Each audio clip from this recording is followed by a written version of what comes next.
a PC. We have Linux! So, all fun and games aside, we actually went to Mac about 10 years ago when we were able to triple boot. OpenBSD has a lot of really, really good things in it. When you throw an Aqua overlay on it, like what Apple does, it throws in some curveballs. Windows, there's a ton of tools that are absolutely necessary in order to do a pen test. If somebody says that Windows sucks, they're just not pen testing, they're just being elitists. And obviously Linux is mandatory if you're doing especially any of the wireless stuff. So Macs were one of the first boxes to come out that we could triple boot with. So that's what we did. We had the old black Macs, actually lost a titanium to get a black Mac because that was the cool thing then. Does it work now? No, it's weird. It just comes up and it moves around the screen and then stops. You just continue. I'll just move around the screen. So keep it on. So we moved to that. I'll be back. Then VMware came out with Fusion, and that basically changed the game. The hardware abstraction layer connection between Mac and Fusion and whatever operating system you're using is unparalleled. We ran the DEF CON we ran the DEF CON CTF off of a Mac Mini. We had 14 systems running from Thursday to Sunday. We had 0 crashes during that time. We only did that so that we could test penetration testing using a Mac, and we blew ourselves away in terms of how well it worked. Disclaimer, this is for informational purposes only. If you are pen testing, have a rules of engagement. If we tell you to do something, that's great. Wireless rules are changing on a really regular basis. If you get a chance, read Draghorn's paper on the wireless changes that are going on, litigation going on for people that are doing wireless scanning.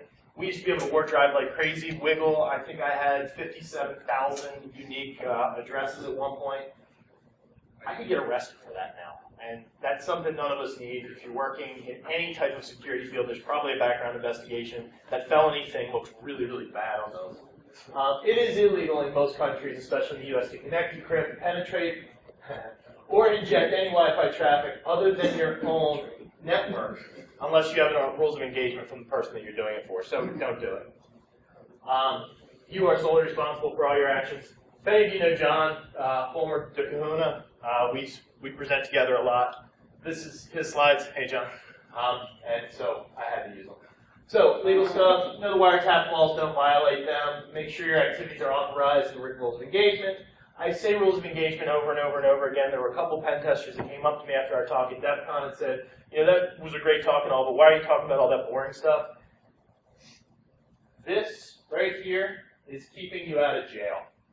I don't care what you're doing it to, a big company, a law firm, a bank, a casino, a government agency. If you don't have this, you can go to jail. You can go to jail very quickly. They're really cracking down on hackers. You're looked at as a hacker. Hackers are traded for cigarettes in jail. Yeah. Like one. In most states, it is illegal to monitor any radio transmission.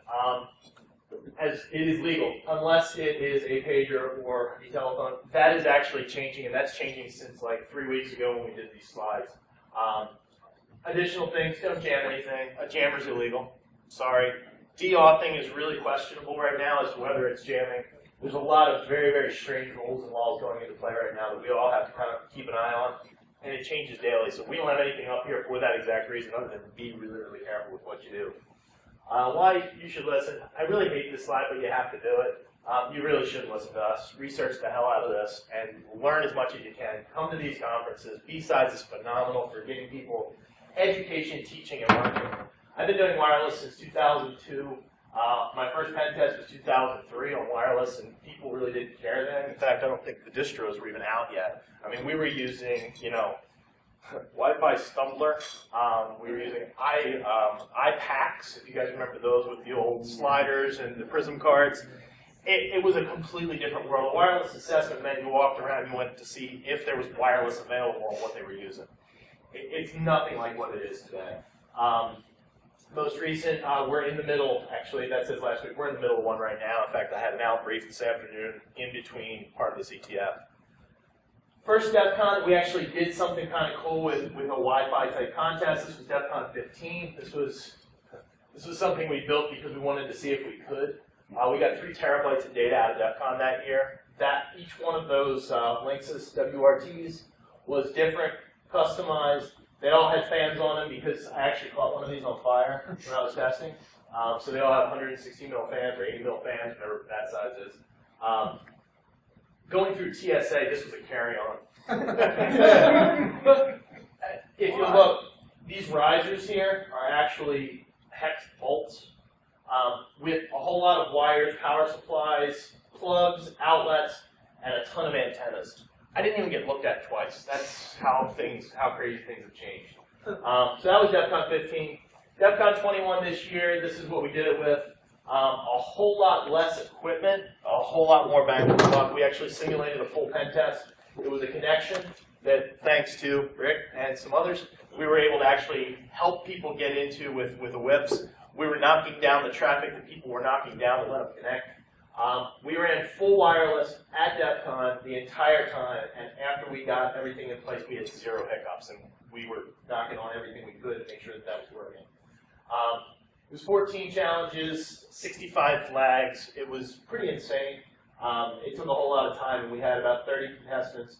This year, they're talking about the possibility of having a black badge contest, so that would be awesome. Black badge, if you guys are familiar with DEFCON, lifetime admission. So these things actually do give you something other than just street cred, but it's a lot of fun to build. Bsides DC, which was like 3 weeks ago, we kind of brought back the idea of the tower. A couple access points. These tendas, if you guys see them, they're like 14 bucks at Micro Center and Best Buy. Don't buy them. They call directly back to China. There's actually a chip that calls directly back to China, and you can't lock them down. So anybody that logs into them just logs in. It's really crappy. It was good that we had it in the CTF because we got to learn very quickly. That challenge came out fast. And today we started RF Wars 4, full Star Wars theme. It's 10 challenges, 0 through 9B. I think everybody's on about challenge 3 to 4 right now. There's one team that's going a little bit further. Their score is going to be normalized because all told, the guy that's doing it actually wrote one of the challenges. He only wrote one, but that's the first one he did, and he made everybody look silly by getting like 95 points immediately. His score is being normalized as we speak. So that is happening. When you're doing a pen test, we do these contests so that people have an ability to practice all of these capabilities and do them in a real-world environment. There aren't a lot of places where you can have, unless you've got a really cool lab at home, where you can have 15 or 20 access points of all kinds of encryption, all kinds of capabilities, all kinds of connections, whether it be enterprise or personal, web, WPS, WPA. The one that a lot of people are having trouble with now, and the people that are here that are in the contest will get a little bit of a hint. There is one challenge that is a homogeneous Apple network. It is extremely hard to disassociate that without a ton of power. If you've got a ton of power, use it because you'll break it down.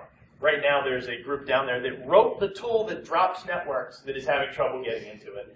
We're having a really good time with it, but at the same time, it is an extremely real-world scenario. If you're going after on a pen test, if you're going after, as part of your rules of engagement, the CEO's house, because obviously that's a huge target for that company, getting into those kinds of networks is actually as hard sometimes as getting into a corporate network because systems don't drop as quickly. They've got streaming music, streaming video, all kinds of connectivity that allows for them to stay connected because home users are supposed to just, walk in the house with their cell phone and say, okay, let me check the weather and my Wi-Fi and this, that, and the other thing.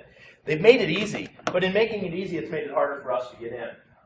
Understanding how these things work to then be able to try and disassociate them is a really, really good skill to learn. Problem is you only learn through doing it. I mean, it took us 3 or 4 days to figure out how to break into this particular network, which once we figured it out, it wasn't too bad, but you have to get to that point. You have to emulate that type of device. You have to attempt to attach with that device while you're de-authenticating, and that actually breaks the signal enough for you to get in. So that's a hint for you guys. You guys have some of that equipment. Again, rules of engagement. I think this is one of the last times I say it, but this is a get-out-of-jail-free card. We were setting up a line at a military base, up on top of the building, over top of the flight line. We're sitting there, we're setting up, they were antennas, and we were doing a point-to-point off of a monkey testing lab into another lab for testing other things that go boom. And next thing we know, boom, back in the head, get on the ground, get on the ground. Myself and my partner were on the ground, And I'm screaming, look in my boot, look in my boot, look in my boot. My left boot, I had the general's business card. Put me on the ground, put me in cuffs, put me down in the brig, pulled the card out of my boot, called the general. General's like, yes, sir, they're supposed to be there. They're authorized. What's the problem? President happened to be flying in that day. They don't like seeing, you know, RPG-looking things up on a building as he's supposed to be flying in. We got out. We shook their hands. They were the first people to catch us in the year and a half that we have been doing that job. And I was thrilled that they caught us. I was pissed because I had a horrible headache for a couple days. But those are the types of things that you need to make sure that you've got this.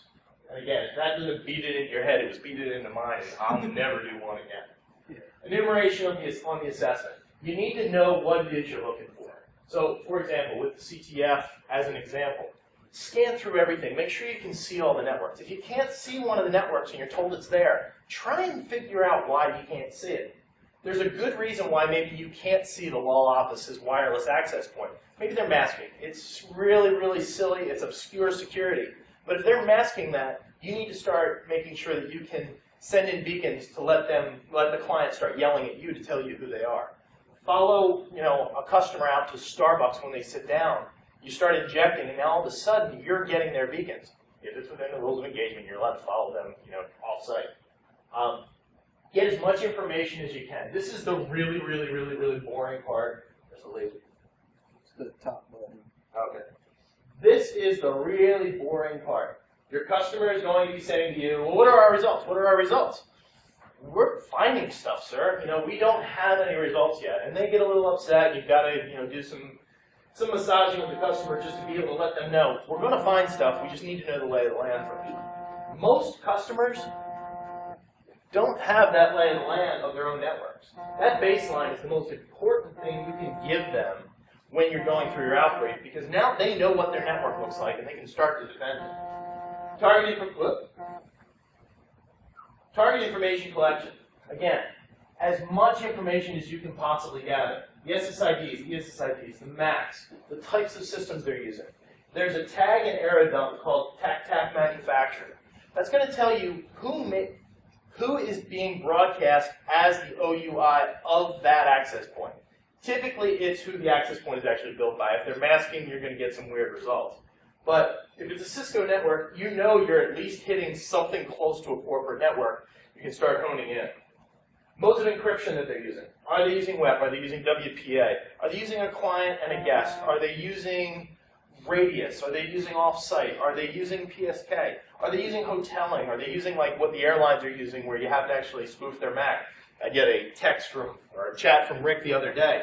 I'm on the airplane, and I didn't authenticate. I wonder how the guy that's doing it had my MAC address. It still works, and it's a very viable attack. But you need to know what you're going after before you know you need to change your MAC address and actually start doing that. That was actually completely unauthenticated, by the way. I didn't even spoof. Oh, you didn't? No. Okay. I found another little one. I gave you more credit. No, I found another little one. There's something else. Okay. So the modes of encryption are important because you need to know what attack platform you're going after once you find out who it is that you're attacking. Sometimes they're going to give that information to you. Sometimes you have to find it. If you're in an engagement where you actually have to find that, when you think you found it, call the customer. Don't try and break into a network that you're not sure of. Every customer is, I say every customer we've dealt with has been really cool with, hey, these are the SSIDs we found. These are the ones we're going after. Are they yours? Yes or no? It's still black box, but if you start going after the law firm that's attached to the, you know, dispensary that you're going after, yeah, you could get in a little bit of trouble, and again, you're not within your rules of engagement. And then parsing the useful information. Again, extremely important. Know what's going on there. Get as much traffic as you can, even if you can't decrypt it. If you get down the road and you can decrypt it, you can go back and put a filter in with the passphrase in Wireshark, and it'll decrypt your files for you. It's phenomenal. You can get all your data in advance, put a dropper down, come back later and do all the hard work later. Passive recon is really, really important. You want to get as much data from that network as you can prior to throwing any bits, because you're not going to get caught. A whips or whiz, if you guys are downstairs and you want to see it, we've got airtight running downstairs. Phenomenal. Oh, there's one over here too. Phenomenal intrusion prevention, intrusion detection system. But you don't want to get caught by that, because if they blacklist your Mac right away, or they blacklist your radio, or they blacklist your RSSI pattern matching, which Rick can get into a whole lot more of that really, really cool stuff, you're going to be blacklisted. You're not getting in with that radio. You're going to have to go with another set of radios, another set of antennas, another set of attacks. So just as much passive as you can be passive. And that means Wiggle. If you're familiar with Wiggle, it's the online wireless database of everything everybody's ever scanned. There's regular Google searches for the company. A lot of times you'll find out if they have guest networks or not have guest networks. Sometimes people will post information about these sites where, you know, hey, I tried to get in here, tried to get there. Do your Google research before you get out there. Exploitation. Man-in-the-middle attacks, client-side attacks, and cracking. So cracking encryption is really, really hard. If they've got a really strong passphrase, I don't care how many GPUs you have at it, if you've only got a 4-week engagement or even a 6-month engagement, you might not crack that passphrase in that time. Shake their hand, say, great job. But client-side attacks and man-in-the-middle, where you just start masking an IP address or masking ESSIDs, masking networks, all of a sudden, a lot of these devices will just connect to you. We were doing an agency, and there was a set of restaurants across the street from it. We took their free Wi-Fi that they were using for their guest network. Well, apparently everybody at that particular agency was using that guest network for email, for work, for file check. They were doing all kinds of stuff. It was cross networks. We set up a really cool little attack with a TP-Link 3040, which is about this big. It's actually downstairs. It's the size of a cell phone. It's got a battery pack on it. It's got a 3G modem on it. And it's got the ability to run Open or DD Word on it. So we customized that, ran it through the laptop, used a cell phone to give the laptop internet, and then passed the internet into the router. So that was a live internet router working beautifully. Threw it in my backpack, went in, ordered a sandwich. I was standing in line. I swear to God, this was in our outbrief. Standing in line, the guy behind me goes, "Oh, hey, so-and-so, did you notice they extended the corporate wireless? I can get my email now." Click, click, click, click, click, click, click. I sit down at my table before my sandwich even comes out, and I've got his username and password. That fast, we were in an agency. And it's not because they didn't do a great job. They didn't have awareness for their customers, and users are the easiest way to get into a network. Social engineering, and in my opinion, that is wireless social engineering. You're just giving them something that they're expecting to see. Validation and outbrief. Every piece of data you get, you need to validate. Anybody can come in and run an Nessus scan on a network and say, "Oh, look, here's your Nessus scan. Thank you, please pay me." Well, if you've ever read a Nessus scan, 80% of the highs are false positives. There's an awesome RDP attack that every Nessus scan comes up with. The payload from Metasploit is actually a Trojan against you. So please use it. It's hilarious. Capture the data. It's phenomenal. But you'll get attacked by the exploit that is attacking what you think you're attacking on the network. It's awesome. We found that out by accident. But again, validate all those findings, because if you're giving your customer crap, you're not going to be asked to come back. If you give them really, really good information, you've got ongoing work, and hey, ongoing work means a paycheck, and that's pretty cool. The report, again, as much as all of us in IT, especially IT security, hate to write and hate to document, that's your paycheck right there. Take the time to proofread it. Take the time to make sure the spelling's right. Take the time to classify it properly, whether it's confidential, proprietary, any of the classified crap. Make sure you classify it properly and you give them what they're asking for. Again, so important. And when you're writing it, think of it like, 5th grade writing assignments, or 5th grade, newspaper articles, whatever it is. Who, what, where, why, and how. What did we do? How did we do it? Why did we do it? What did we get out of it? And how can it help them? And then the only piece that I actually left out of this, and I do apologize, give them remediation. We found this, and this is horrible, but you can fix it by doing this. Now all of a sudden, they have the ability to say, "Oh wow, these people came in and they beat the crap out of us, and they were really nice, and they gave us an outbrief, and it was really insightful." But they also said, "You know what? This is going to take 2 weeks to fix. It's going to take, 4 man-hours. It's going to take, $10,000 worth of equipment." They may not like the answers, but you're giving them answers that they can get started, because if they knew how to do this, they wouldn't have hired you to begin with to come in and do the work for them. What do you need? So platform selection, as Rick started out with, which again, I love following his talk, Platform selection is so important. What is your base? What are you working off of? What are your tools and how are you doing it? What operating system or systems are you going to use? Enable doesn't work on anything but Windows, as far as I know. It's a phenomenal tool. It's a great man-in-the-middle attack. It's phenomenal for decrypting RSA tokens. It will decrypt a VPN weak passphrase within Cisco. It's an extremely valuable tool, but you can't use it in anything but Windows. And if that's something you need, that better be an operating system, a laptop, or a VM that you have with you. I always have a completely unpatched, vulnerable as hell, extremely valuable XP image that I've been using for years. I've got it snapshotted 10,000 times. I've got it in repositories, decrypted, encrypted, all over the place, because that's got Case, which is a phenomenal Wireshark tool. If anybody's ever used it, if you haven't, look up their stuff. Case was bought by Wireshark, and I think they were bought by somebody else recently. Yeah, great tool. A little bloated and very expensive, but a phenomenal tool. We have a copy of it, and it only runs on that particular VM because of how it's registered. Enable. Some Windows Active Directory tools, Regedit. I mean, there's some simple tools that it's a lot easier to use a Windows box to get into a Windows network than it is to use a Linux box or a Mac. Sometimes it's also nice to say, okay, I've got Metasploit, I've got a shell. Crap, I can't remember how to add user. Is it user add? Is it user add? Is it user this? Do it. Sit down at your XPVM and go, boop, boop. Okay, perfect. Now you're throwing legitimate bits at the network as opposed to going, oh, well, maybe, and now you're getting caught. Oop. Pen testing software choices. There's a million tools. I use about 6, maybe 8, give or take. It depends on the need for the actual client. But Pen2 has 5,000 tools. I don't know what it's some ridiculous amount, and they're all really helpful. How many? 1,100. Okay, they're all extremely valuable, but you might need 4. Make sure you know how to use those 4 tools, and that you have them, and they're tested, and they're up to date, and they're ready to go. Choosing your wireless network card. Again, having an array of choices for the customers. If you go in with a BG card and they've got an A network, what are you going to do? You're screwed. If you don't have something at least this big with wireless cards, you're doing it wrong. Again, come up and see us downstairs. We've all got our kits with us, mostly because we're doing the CTF. But, I mean, it's a backpack of little bags or Pelican cases full of stuff because, A, something might break, and if you're out in the middle of God only knows where, flying out to Oklahoma, you might need this. And you know what? You can't go to Walmart and get it. It's just not the way things are these days. 3-card setup versus 2-card setup versus internal setup versus external. This is becoming, at least in our circles, as big of a debate as VI and Nano and old versus new and Pen2 versus Kali.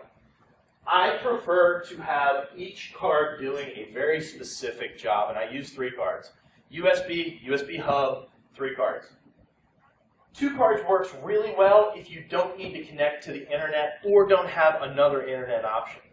With the 3 cards, in my use, I have one that's injecting, I have one that's sniffing everything that I'm doing, and then I have another card to test the network that I'm trying to get into if I get a passphrase, a passcode, an access, a MAC address, whatever it is.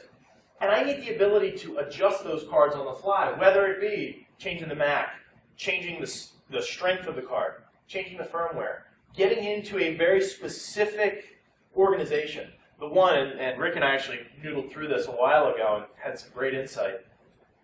Most whips are looking at signal strength, MAC, location. If you can mimic the person that you're trying to knock off with the signal strength, the MAC, and the location, you can knock them off and get on that network. Now, a lot of these whips, that's one of the only ways to beat them. I mean, oh yeah, totally. I mean, and whips and WIDs are really hard. I mean, it's like when firewalls first got introduced into wired pen testing.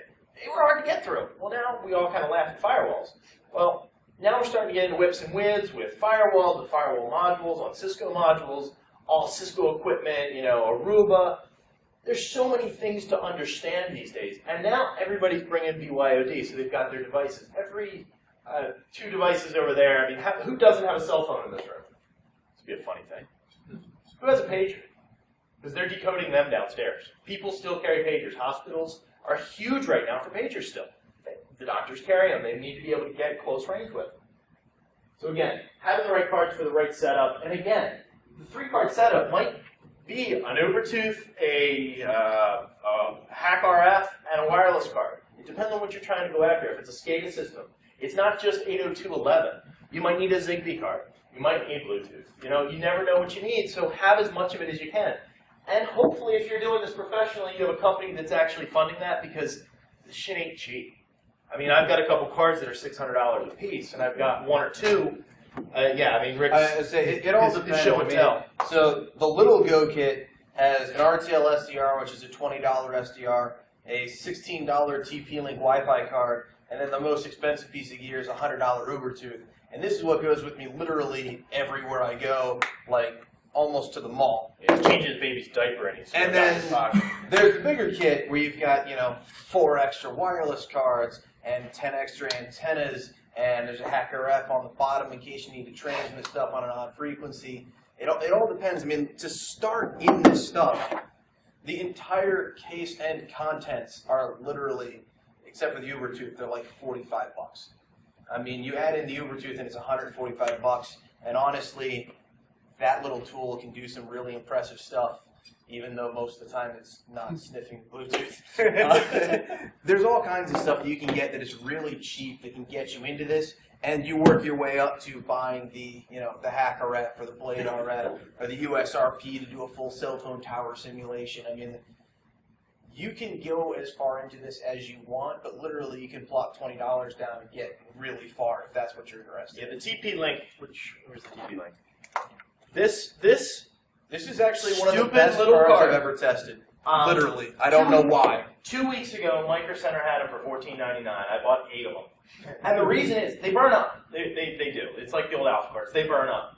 But for $14, if I burn it up because I'm doing something that's, you know, beneficial to the customer, they're awesome. They're easy to get. You can buy them just about anywhere nowadays. And which Rick's got a little nipple on.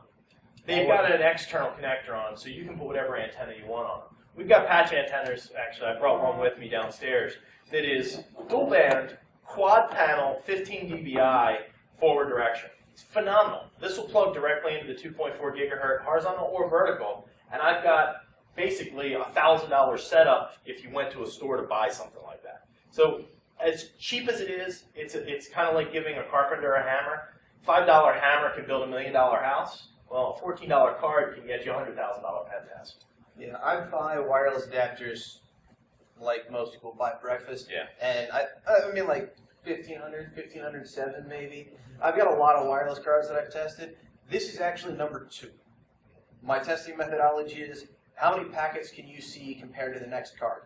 And literally, this one out of everything I've ever bought picks up almost as much as the best card I have. We're actually going to do some testing tomorrow because I have a couple of cards that we've been wanting He to thinks test his back and forth. PCAP can beat it, but we'll find out. So, But I mean, they're cheap.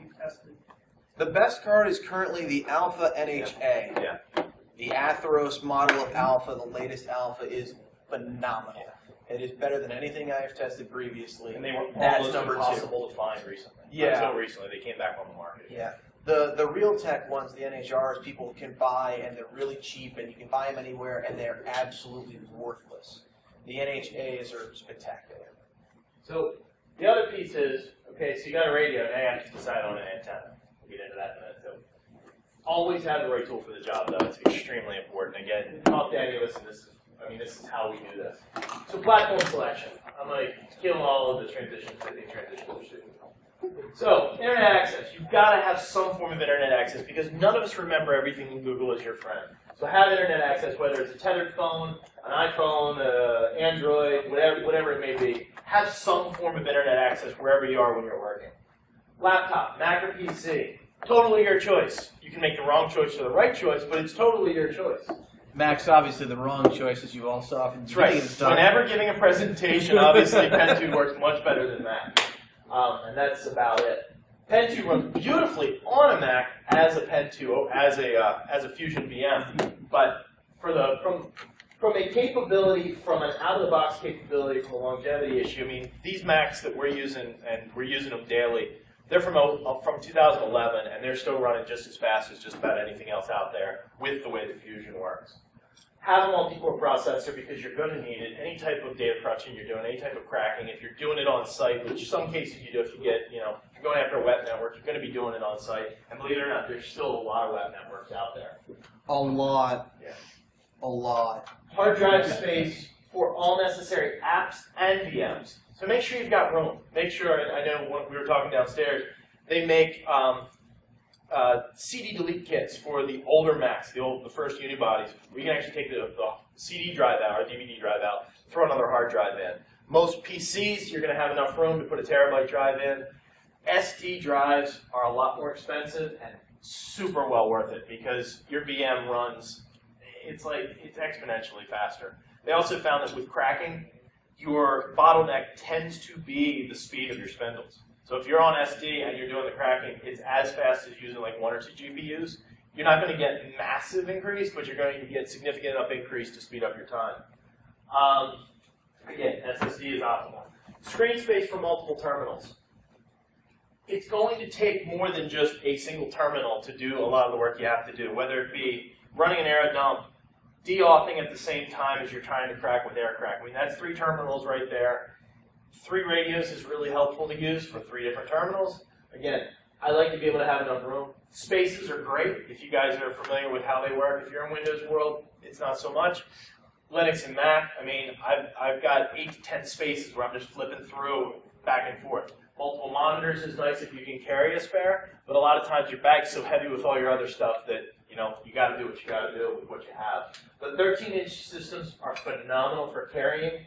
It's just the screens are a little bit smaller, so it doesn't give you quite as much real estate. The old 17-inch Macs and even the 17-inch like Alienwares and stuff like that, they were extremely heavy, but they gave you the space, and they usually had a really good video card on them, so you could actually, I mean, most older folks can't see what you're looking at, but you know you can have 8 or 10 terminals on those screens, and you can get as much as you need in one space. Yeah, your mileage may vary. This is just kind of what we do. External radios and antennas are a must. If you're trying to change any of the settings and you've got an old Lenovo, I think which is what this picture is, it's really hard to change those internal radios. It can be done. Some do, some don't.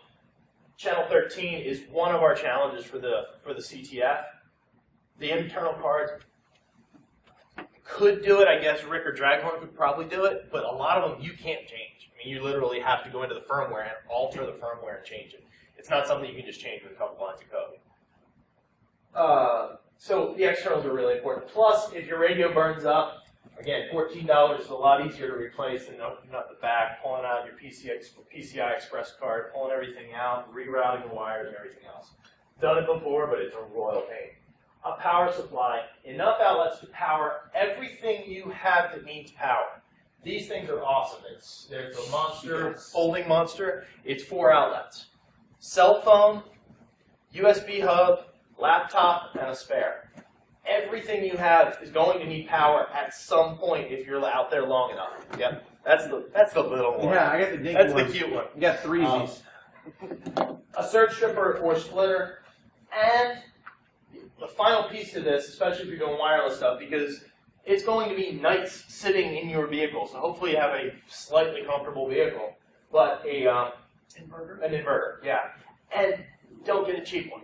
A cheap one will overpower itself and break the fuse if you're running a VM and the VM kicks on and you're going full processor. I've done it, it sucks.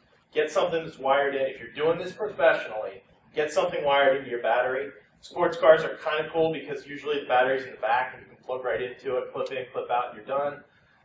Bigger vehicles, Suburbans, Tahoes, those kinds of things have room for 2 batteries sometimes. So again, it depends on what you're investing in this, but if you're going to be sitting in your car for any length of time, you don't want to be wiring stuff up every time you go. You know, a built-in inverter, there's YouTube videos, it takes 20 minutes to go underneath the car through the drain ports, run a 10-gauge wire, 10 or 8-gauge wire out to your battery and ground it.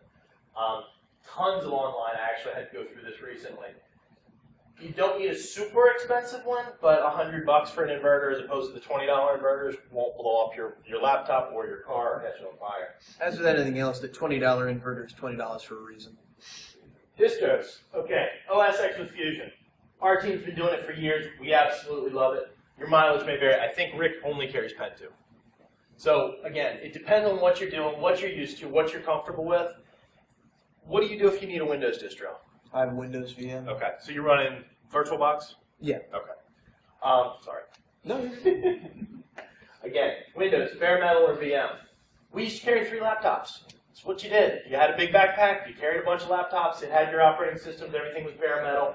It's a pain in the ass and your back will start to hurt. If you want to do it, awesome, 3 i7s, hey, cool. I'd rather get one system that's rocking with 16 gig of RAM and put my VMs on it. But again, what your budget is, how you're working, what your work, some people like to have those laptops, sitting all in a row. Pen2, bare metal or VM, again, that or a Gen 2 install with a Pen2 overlay. Again, it depends on what you're looking for. I have Kali on here. I'll be honest with you, the wireless stuff in Kali has been extremely disappointing to me. I can't comment on 100% why. You may know better. We can have that discussion later. A lot of the tools don't function as advertised. They're getting locked on channels. They're having a lot of problems releasing radios. Again, I don't know that it was originally intended to run wireless as its primary, but Pen2, obviously, with developers like Rick on staff, they're looking more at the wireless stuff, and that's what we're talking about today. Kali for a wired, it works just as well as far as I'm concerned. I haven't seen a whole lot of problems with the wired tools. And again, it's Metasploit, Wireshark, Nmap, Netcat, and probably 4 or 5 other tools that you might need. Your Cena if you're doing some VLAN hopping. And maybe some web app testing. It depends on, again, what your background is. Some of the tools, and again, we kind of went through a list of, if I'm on a test, these are the tools I'm going to use. And this is, I'm not going to say completely comprehensive, but you could do an entire test with this. Now, on this one, we did add some of the SDR stuff. These slides were pulled for some of the training for tomorrow, too. But Aircrack NG, it's got 80% of what you're going to need for wireless. Kismet is going to give you some of the back end for decryption, for packet capture. Arrow dump as part of the Aircrack NG, but I broke it out because, frankly, you can get 90% of the information you need about a network with Arrow dump: manufacturer, channel, strength, RSSI, BSSID, DSSID. All of the data that you need, you can get from that, and it's going to throw it out to a BCAP. You can throw it into Wireshark, and you can read it back. TCP dump, again, much lighter weight than Wireshark. Your mileage may vary. If you're good at looking at it from a terminal, awesome. I'm much better with filters with Wireshark, or pulling a PCAP and then using it later. And that, you don't know what's on the network unless you know what ports are open. Just plain and simple. PGP, you need to encrypt your data. You need to make sure that if somebody steals your laptop, they're not getting your customer's data. It's very helpful if you've got it encrypted. PGP, GPG, Checkpoint's got a tool. There's a bunch of hard drive encryption tools out there. There's also a bunch of file encryption software out there. PGP and GPG, they're solid. They've been around forever. They're open source. They work. Revert is on there. They were a phenomenal sponsor for us at the Wi-Fi Village. WPS as an implementation sucks. WPS cracking sucks as bad as the implementation of WPS. If you guys have great stories about cracking into a WPS network instead of the WPA2, I'd love to hear it. 8 hours. Yeah.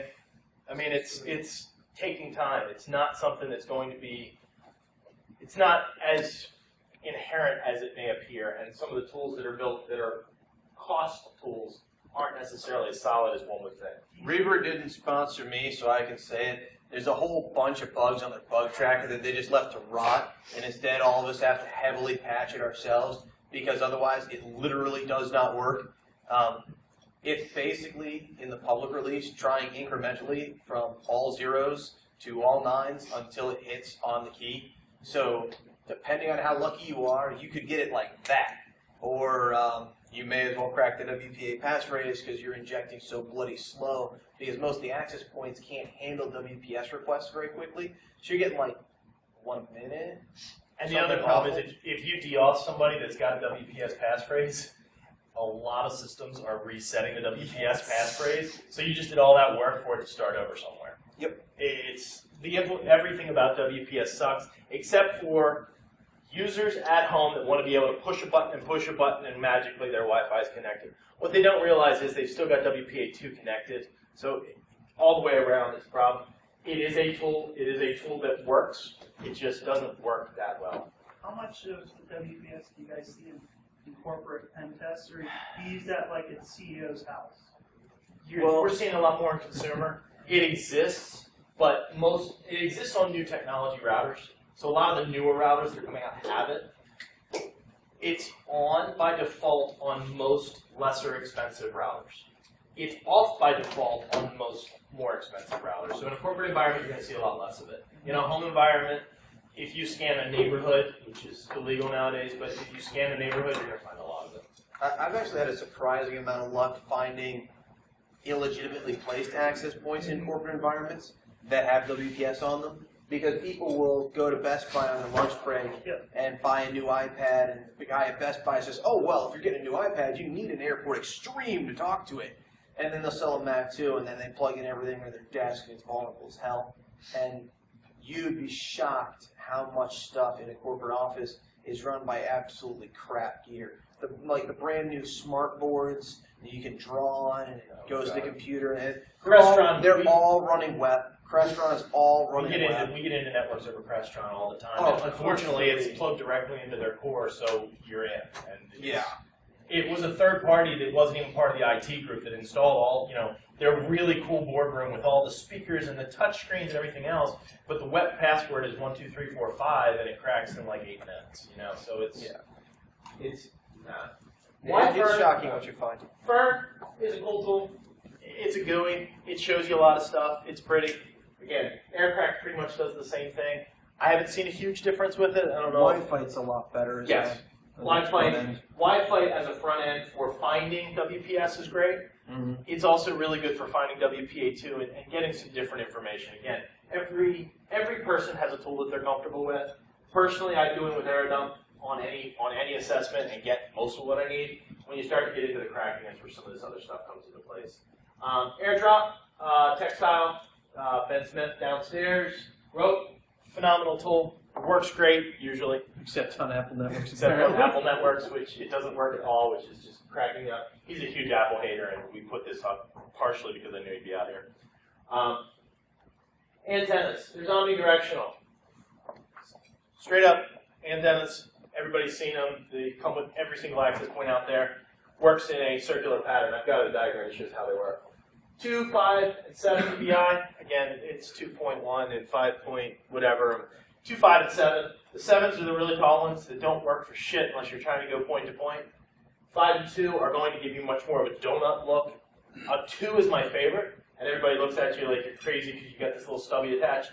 You're going to get full coverage, 3 or 4 stories up, 4 or 5 rooms wide within a boardroom, within a corporate environment, sometimes more. You're going to get the data you need, and you're going to get it a lot faster. And it's the stuff that's close to you. I don't need to go a quarter mile if I'm trying to get into the office that I'm 5 feet away from. I just need to be able to get as much data as I can out of them. Directional antennas.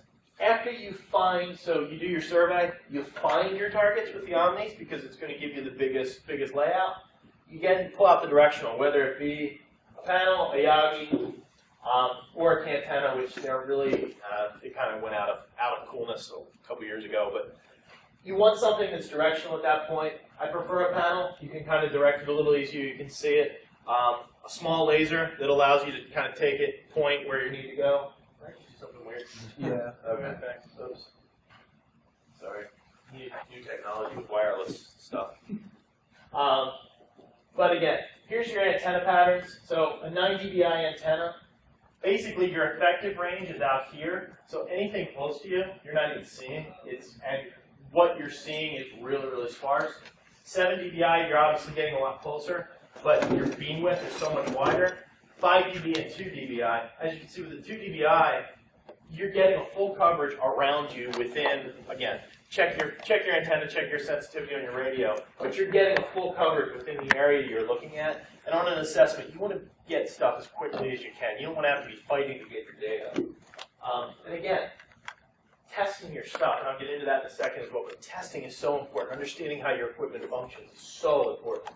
GPS, again, if you need to prove to your customer that you were where you were when you did what you did, carrying GPS with you is really nice to do. Most of the tools now incorporate GPSD.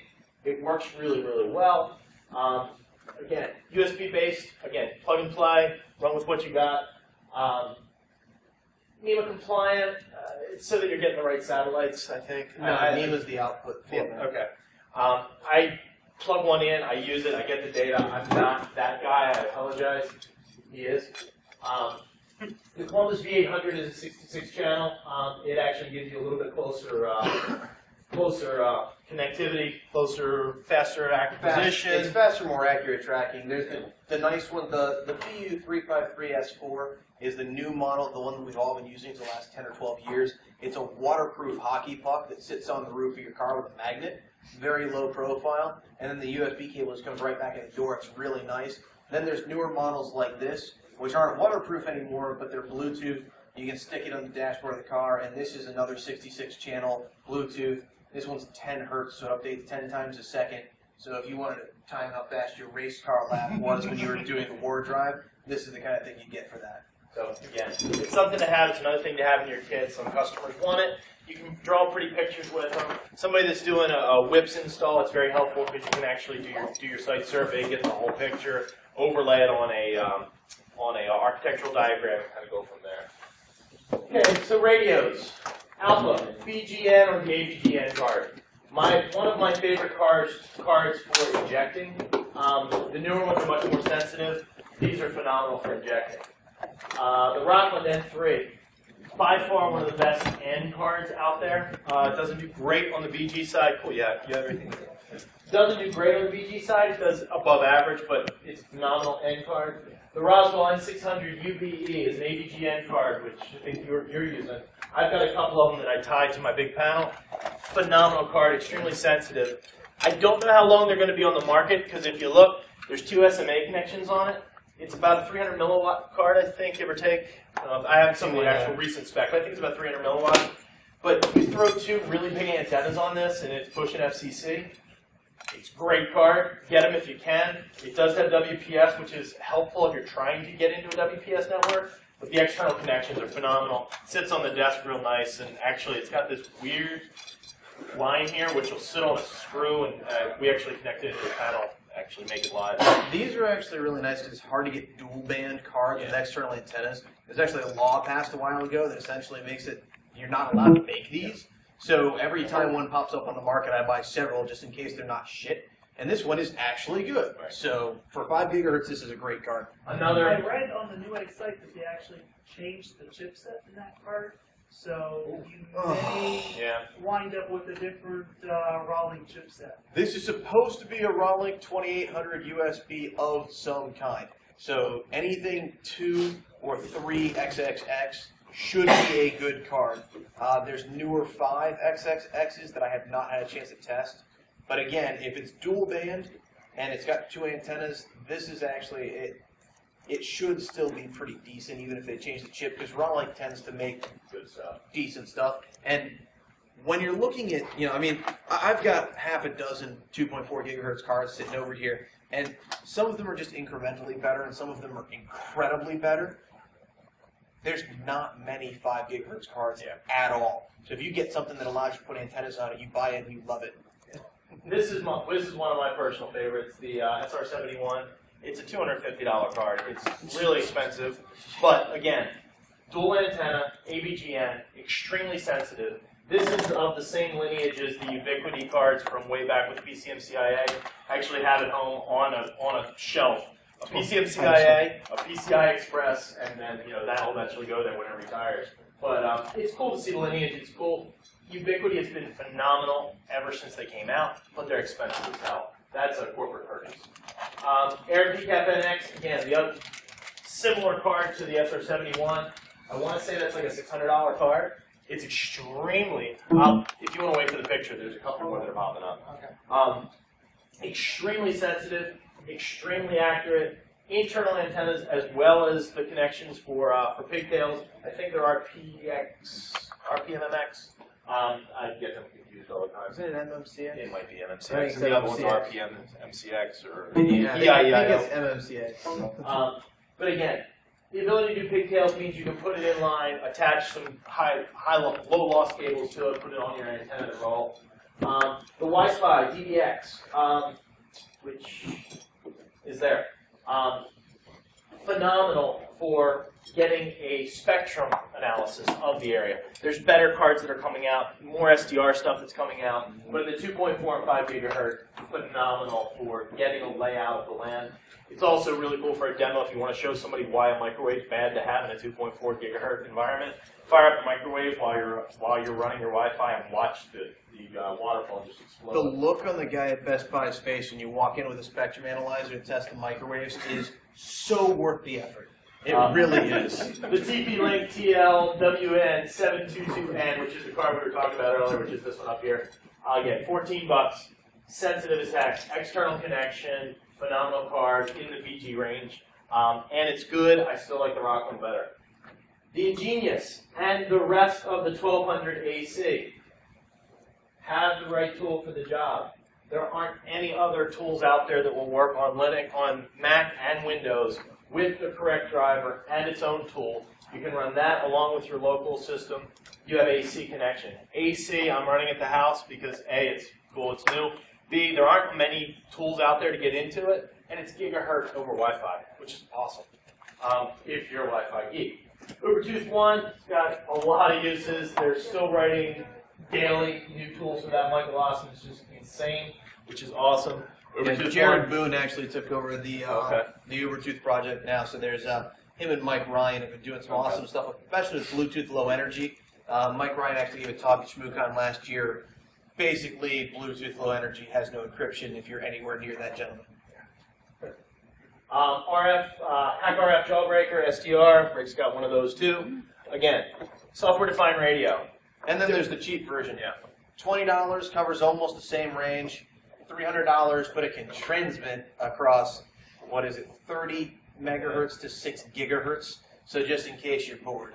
There's not a ton right now on SDR, but the tools that are coming out very quickly. There's going to be a talk tomorrow on SDR. If you have the opportunity, come see it. Try the Wi-Fi training. And it's going to be phenomenal. Testing your gear. Have a repeatable process for validating your antennas and your setup. I use paper still because I'm old. I have notebooks and notebooks and notebooks of card and antenna, signal strength, RSSI, channel selection, packets lost. There's also a hair color difference? Yeah. There's also a kids script called shootout.rb, which we're going to fight over tomorrow, and we actually have some time to kind of geek out at this conference, so we're going to, and been kind of looking forward to it for a while. But understand what your equipment does. You don't want to get onto an assessment and go, I'm 100 yards away because there's a standoff because of a fence. I don't know if this card does it or this card does it or this card. You want to be able to go, okay, I'm about 100 yards, like playing golf. I'm about 100 yards out. I need to do this. Okay, I'm going to use my, my wedge or whatever. I'm going to use this card with this antenna on this setup. I'm going to stick my mag down on the roof, and I'm going to get what I need to get. And then I'm going to get out of there because if you're in a city, the police don't like you just sitting in a dark car with a laptop with antennas on your roof. They get a little upset about that. So you got to be able to get in, have your scripts ready to run, click, click, click, click, watch for what you're watching for, and then get out of there. You have your rules of engagement, but law enforcement still can say, well, you're on public property, or you're in the street, or you're in a parking lot, or you didn't pay your meter or whatever. You don't want those hassles, especially when you're getting paid by the hour to do the work for the customer and you have a deadline. Know how all of it works, and know how it works with each platform. There were some people downstairs, it was interesting. We saw, Blackbox, SUSE, Kali, Pen2, Mac, Windows, so all kinds of people using all kinds of different OSs, which is awesome, and you should use what you're comfortable with, and the tool that works. But know how your antenna and your radio works on a Mac versus how it works on Linux versus how it works in Windows, or if it works in Windows or in Mac or in Linux. Understand all that. Know it before you get there. This is where you practice. You take the old access points that you're going to throw away or play with Horizons because they suck. And go crazy. Hit it. Look at it. See if you can crack it. Change your password. Put an easy password on. Put a hard password on. Put a password that's in a word list. Put a password that's not in a word list. And see how long it takes you to get through. Again, understand how this works. I mean, this is a very repetitive process because you need to be able to do it every time you get on site. And never be surprised by your equipment. If you have a radio that you think is going bad, have a backup. If you have a radio that goes bad on an assessment, it's kind of, you almost have to be second nature. Oh, crap, that sucks. Okay, grab this. Okay, in this configuration, I'm good. If you're a professional pen tester and you're using a $16 radio, for the love of God, buy two. Seriously. I love that card. And we had like 3 of them having issues today. And when you practice, it works every time. This is part of the challenges for the CTF this time. This is actually one of the challenges. I won't get into the rest of it until we go through the rest of the WCTF. And I think we've got about 15 minutes left. Or 10 minutes. Wireless pen testing attack. So there's man in the middle. You can do an evil access point. Yassinger, the Wi-Fi pineapples, our Metasploit, ATT Wi-Fi, which is what we call our new attack, because every iDevice attaches to ATT Wi-Fi, and from what I'm hearing, every device that works on AT&T's network will attach to ATT Wi-Fi. That means the board members, the CEO, the CTO, the CFO, the CIO, the EIEIO is going to walk into wherever you are and attach to you and start doing everything that they're going to do, whether it be answering a bid proposal for $10 billion to buy something, and you can go in and say, well, sir, we'd like to offer you $10 billion and 50. And how do you know that that's my offer? Because I saw your offer because we were tracking it. It's really important to make sure your customers know exactly what their vulnerabilities are, and wireless is a huge vulnerability. PiWatt, Cryptos, a good friend of ours, wrote an overlay for Raspberry Pi that does almost the same things that your Pineapple that a Pineapple does. The Pineapples are $130 recently released. A Raspberry Pi is $35 with a case, 2 radios, and you're under $50 with almost exactly the same capabilities, and you run off a battery pack for 16 hours. Phenomenal. If you haven't seen PiWatt and you haven't played with Raspberry Pi, get a Pi. They're cheap as dirt. You can get them online just about anywhere. Raspberry is the base OS until Pen 2 gets developed for it, because the ARMs are so strong. It's Raspbian, and I'm almost done with the ARM 6 release. And the PiWatt overlay on it is just like putting Pen 2 on top of Gen 2. It works beautifully. It's got an unbelievable installer. All the tools are there. It's like Evil Twins, boom. Metasploit, boom. Everything works. It routes out properly. It does all the things that all the scripts that we write take forever to do. He's already done. Phone plug. Pony Express, phenomenal stuff. Again, they do really neat, really innovative things, but for $40, you can do almost the same thing. So again, your mileage may vary. These have really, really pretty interfaces. They're very gooey. They're very easy to use. You pay for that ease. It's up to you what you're comfortable with. They're not as customizable, and they're not as easy to go back and reverse engineer. If you're not friendly with the command line, get to know her better. She is a cruel mistress, but she will love you. Injection into a network. Once you're in, you can inject. You can add to the network. By adding to the network, you're going to get data back out. That data that you get back out is going to be really important in terms of going forward with your assessment. Bluetooth. Don't forget about it. We're not seeing a ton of stuff, but don't forget about it. Be familiar with the tools. Keep up on the technology. Somebody's going to come out with a keyboard that you can keylog over Bluetooth. I'm waiting for it to happen.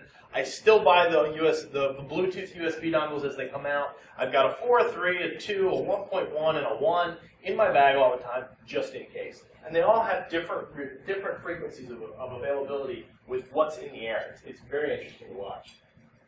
Password cracking, wireless tools. There's non-GUI. AirCrack NG, phenomenal. It's been around forever as long as you've got a good word list to go with it. Pirate works well. Hashcat works phenomenal if you've got a GPU setup or a box with 32 cores or something with a lot of GPUs. And then WebCrack. Again, you're going to run into web networks. WebCrack is great. I thought I deleted that. Kismac does not work. I'm sorry it's up there. It does not work. It's supposed to work. It doesn't work. They say it works. It sucks. Can enable GUI. It'll give you some password cracking. It'll give you some injection. You can add in your wireless keys. You can decrypt passphrases. Fully Windows tool only. And then Hashcat GUI. It's, again, if you're familiar with command line, stay away from it. It adds overhead. If you like the GUI, Hashcat GUI is there. Tactics. Figure out the clues and think really hard. The clues to a network, and again, what's interesting is, I did this on purpose. This is the WCTF. This is the wireless capture the flag tactics. But it's so important when you're actually getting into the network because these are just huge puzzles. Figure out what the sysadmins did and figure out how to break into it. And that's kind of what we set up for the WCTF so that people can practice this stuff. Make sure you practice all of your setups in advance. Whether it be cabling, whether it be battery, whether it be how you're connected, whether it be what type of antenna you're using. Make sure you practice. Have a process or a sequential process to get through each challenge that you're faced with. Understand, okay, once I do this, I'm going to do this. Even if you have to Google the command line for it, understand, okay, I've got a handshake. Now I'm going to decrypt the handshake. Now I'm going to connect and I'm going to see what I can find. If I can't do that, my next step is going to be to social engineer, throw a Trojan at the network, and try and hook a box and then pull the WPA supplicant back, or pull the wireless, or pull the registry, or pull any of the data you can off of it. Some networks, that's the only way you're ever going to get in. Take really, really good notes as you're working. I prefer paper or opening up text files. It will help you. Understand what you made a mistake on the last time. Go back and read it. Go back and look at your notes and go, oh, crap. On such and so-and-so, I did this, and this is what I got, and that sucked. Go back and research and go, okay, this is how I fixed that. Do your homework and understand. And then learn about the person running the CTF, running the company, running the wireless, running the networking. Google, Facebook, Twitter, LinkedIn, all of those things, people love to brag about what they do. I just set up a 1,500 user Cisco wireless access network with WPA2, and it's awesome and nobody can break in. Cool, okay, so that's what this company is. Hey, I'd like to talk to you about your wireless. I heard you're using WPA2. And then, whoa, what the hell's going on here? A couple cool tactics that we use, and I'm actually almost done. Aerodump, NG, channel 1611, band ABG. These two are going to be kind of your mass net that you throw out. Either band ABG or channel 1611 if you're doing just a BG network. This is going to give you everything. This gives you the entire kitchen sink, everything that you can see from that perspective. As you start to hone in, you start deleting these down. Aerodump NG, channel 1, band B. Now you're only looking at those bits and you're going to start capturing more and more and more. You're going to get handshakes faster. Put your WLAN in, X120, whatever it is. Mon, after you've done your Aeromon-CC, add it in and start. Channel used, I like to do this when I'm actually, minus W gives you what you're writing out the text. The channel used and the customer name gives you the ability to go back later and say, okay, I was on the customer site on this day, and this is the channel I used, and this is what I found, and kind of go back. And then TAC manufacturer. This is the other one. This is going to give you whether it's infrastructure, whether it's, is it Linksys, is it Cisco, is it Cisco Linksys, is it capital CISCO, which is their corporate stuff, or is it capital C, small ISCO? Is it enterprise, is it local, is it Soho, is it Aruba, is, whatever you can see on that network. Is it an airtight network that they're actually running, and then you got to worry a little bit. As you get more and more specific, you're going to get more and more data based on what your target is.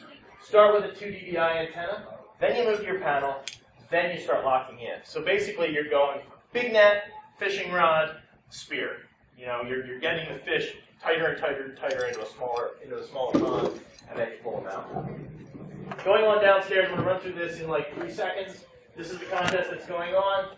First challenge, second challenge, these are all the hits for the challenges, they're all downstairs. I actually just like showing off Star Wars pictures. R2-D2 flying, which is horrible CGI. Our favorite picture that we found. This is kind of a neat little contest that everybody's having trouble with because it's very homogeneous to a single type of network. This was a really cool contest that one of our guys built that actually emulates a Cisco network to a point where Airtight thinks it's a full-on network. It's all a script with one radio. It's really cool. The final one of our other guys built, it's a dual home network. Good luck. Special thanks for this one. CC, he's here. I'm sorry, I didn't mean to make his head bigger. Anshu's helping us out with a lot of our stuff. He's one of my partners with a lot of the pen testing we do. Marauder's downstairs. Terrible's my wife. Thanks, hon, for putting up with me and all this craziness that we do. John Takahuna, Fulmer, who's in Hawaii right now, otherwise he'd be here. And Textile. That's me. If you want to get in touch with me, please feel free. Anytime, open. It's my Gmail personal. Anytime you have a question. This is the first coin that Romer actually gave out back DEFCON 9 or 10. That is the worldwide we're driving right after he picked up the ball from Pete Shipley years ago.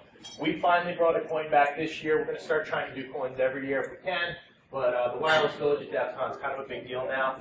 We get between 5,000 and 10,000 people that go through it every year. It's really, really awesome. If you have a chance to get out there, come see us. We'd love to talk to you, geek out, and talk. Oh, and there we go. That stinks. Woo!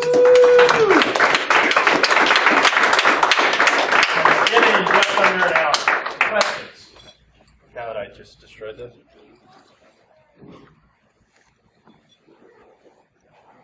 Any questions? Couldn't have covered everything. We'll be downstairs all week, or the rest of the weekend, I mean. Let us know. The rest of tomorrow. For the rest of tomorrow, I'm on like 2 hours. Password list. What do you do to create your password list?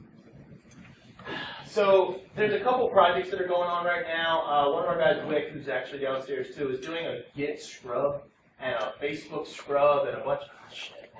I can't do wireless. He's doing a scrub of like every major word list out there, every website. He's doing a Git pull from there. He's got a repository up on Git. He's downstairs. Come see us. I can kind of point him out and show you where he is. There's a really good set of password lists on Pen2 at user share dict words. There's a bunch of big repos out there. I mean, honestly, the cloud cracking stuff, if you're not doing corporate or government work, is great. If you're doing corporate and government work, you've got to send up your BSSID. I don't necessarily trust a lot of people that are running those, although they may be full of ethics. I'm throwing up a customer's data, and I'm not real happy with that. So you're throwing up a handshake with the BSSID, even if you just strip out the e-poll. There's a million more out there. I mean, we've got some friends that have built some phenomenal GPU towers that do brute force cracking that are 10 times faster than anything else out there, but they're all corporate entities that are doing stuff for corporations. So again, it's find a good word list, build word lists, scrape stuff down, cat a bunch of word lists together to build it out. But again, you are only going to be able to give as good a result as the next person is going to be able to do. And if the word list is, if you've got a 100 meg word list and it takes 2 hours to parse through it, that's not a bad thing if it doesn't crack. I mean, at that point you can say, okay, based on this, your WPA2 password didn't crack. Yeah, most of the time for an assessment, what most pen testers are going to do is they're going to grab as early as possible that handshake. They're going to feed it to whatever they've got, and that box is going to sit there. And however long the engagement is, they've got a guy that's going to just crunch that forever, whether it's brute force, whether it's different password lists. Password cracking is an art form all of its own. Talk to some of the guys that know what they're doing, and they will teach you things because they love talking about it. But the fact of the matter is with wireless, WPA was designed specifically to resist those kinds of attacks. So it could be forever. The spec says 20 characters, non-dictionary, makes it resistant to brute force. And on like an i7 core, like generation 2 i7, the calculated figure was 11,000 years. That's how long it'll take you to crack at brute force. Granted, some of us have systems that are a whole lot better than that at this point, GPU clusters and all that. So instead of 11,000 years, you're still looking at long after anybody who cares is dead. I mean, if you look at something and it's going to crack with a huge word list in more than like 30 days or 45 days, it's a likelihood that you can go in and say, you need to set your password at 30 days, and they're not going to crack. But the modern system I can crack the Pharaoh's Wi-Fi. 5,000 year period or so. Oh, right. Assuming we get double. Right, you can crack the Pharaoh's Wi-Fi. But the other If problem he you used run into WPA2, is, and you started cracking when he was still alive. Exactly. and here's the stupid luck, it might be the first password your system tries. Totally. It might have it. It might be the 10 millionth password your system tries. It's a crapshoot. That's the hard part about passwords. That's why the side channel attacks are so much better. If you can get data off that network and then go back in and crack it, now you've shown a vulnerability in process, but then a vulnerability in the Wi-Fi. So I don't crack WPA, I just hit clients, period. It's not worth the effort. I haven't kept up, and I realize you guys aren't lawyers, but what's the deal with the word driving being illegal? So Google pissed off a lot of people, and they took something that was 100% legal and protected by a dozen laws, and they're trying really hard to find a way that it's illegal. And, well, when you've got that many lawyers paying that much, sometimes they find a way to consider it illegal, even though that's total bullshit. and it's starting in California in movies, so it's just a matter of time. Again, if you're word driving for informational purposes only, and you're not pulling data down, if you're just getting APs and you've got your script set, it's questionable. And then again, it comes down to, do you want to have to then litigate? Or do you want to have to decide yourself? The original letter of the law from the FCC was you can monitor anything you want. You cannot decrypt it. You cannot use it for business gain. Google kind of screwed the pooch on that second one. Yeah. So realistically speaking, we already had a law against what they did. They were using that data for business gain. And that's a problem, and I don't know why the lawyers can't go after them for breaking the law. We have to make up new laws to make what I do illegal. One thing I can say, and any good lawyer will tell you this, if you haven't already, get your amateur radio license. Yeah. Because there's all kinds of awesome things that I can do that you can't. It's totally illegal to listen to a police scanner while driving around in your car, unless you have an amateur radio license, and then, hey, cool. Radar detectors are illegal in Virginia, unless you're me. No problems. 100% legal. So that is definitely a nice shield. You are monitoring a police frequency. You are lawfully permitted to do it. You are licensed by the government to be permitted to do it. The fact that they're not sending data over that has no bearing on reality. You can totally do it. Yeah. Now, mind you, the cop that pulls you over is still going to take it, but when you go back to court, they are going to give it back to you, and they're going to apologize for your inconvenience. But the dude on the side of the road is not going to know that, so try to remember that cops aren't lawyers and don't get yourself arrested for fun. And if you're not a lawyer and you don't have the money to deal with the legal fees that are associated with it, again, use your best judgment. Yeah. That's why we say, don't try this without an ROA. It's not worth it unless you've got that spare time and money to throw away.